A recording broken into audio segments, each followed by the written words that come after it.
Salut tout le monde. Kingsman de Matthew Vaughn.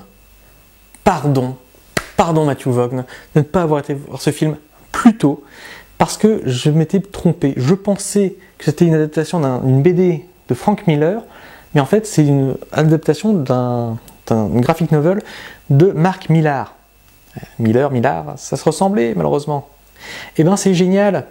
Donc comme vous l'avez compris, pour ce nouvel épisode de J'ai vu ça au cinéma, nous allons aborder le cas de Kingsman, donc Service secret, qui est un film absolument jouissif. C'est à la fois une comédie, un film d'aventure, un film d'espionnage, un pastiche des James Bond et aussi un véritable délire visuel. Matthew Vaughn est un réalisateur extraordinaire qui ici montre tout son talent et a des personnages absolument croustillants à nous mettre sous la dent.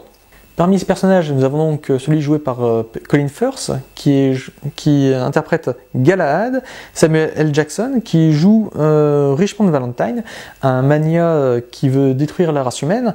Il y a Taron Egerton qui joue Exy Unwin, je reviendrai un peu plus tard sur lui, Mark Strong qui joue Merlin, Michael Caine qui joue Arthur, Sofia Boutella qui joue Gazelle, ça aussi il faudra que je revienne dessus. Le pitch de départ, c'est un groupe d'agents secrets, encore plus secrets que les agents secrets normaux, et qui sont au service du bien général pour poutrer la gueule aux méchants. C'est un groupe qui est basé sur la mythologie arthurienne, donc Arthur est au sommet de la pyramide, il est joué par Michael Caine. Il y a ensuite ses chevaliers servants, Lancelot, Galahad, Perceval, etc., etc. Et Merlin, qui est l'équivalent de Q pour ce qui est de distribution de gadgets, de pruneaux et de punchlines bien dégueulasses. Parce que ce film baigne vraiment dans la folie furieuse. Mais l'histoire est aussi celle de Exy Unwin, un petit voyou britannique complètement con et surtout plein de ressentiments, dont le père, un ancien de Kingsman, est mort au combat et malheureusement il n'a pas réussi à faire son deuil. C'est donc lui qui va reprendre les rênes, si j'ose dire, du poste de Lancelot, le poste qui était occupé avant par son père.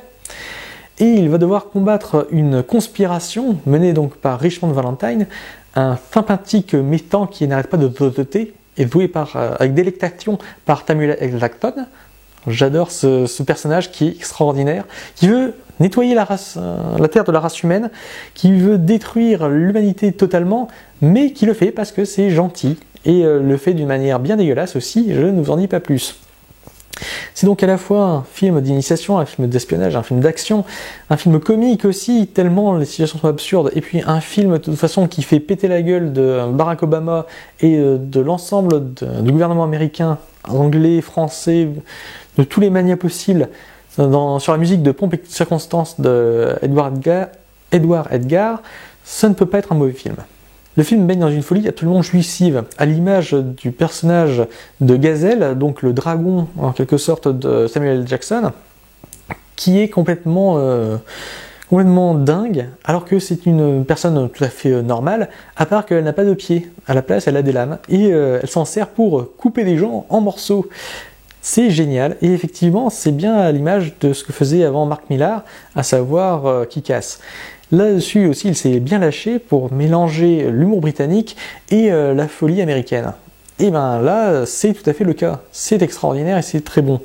Le film bénéficie en même temps de la réalisation de Matthew Vaughn, qui est un réalisateur qui sait bien donner, bien doser et bien offrir au spectateur de quoi apprécier une œuvre, dans la rythmique comme dans l'esthétique générale. Le film baigne donc dans cette ambiance complètement décomplexée, complètement folle et complètement violente aussi. C'est un truc que j'adore, moi, quand il y a de la violence aussi fun. Donc n'hésitez pas et on se revoit au cinéma.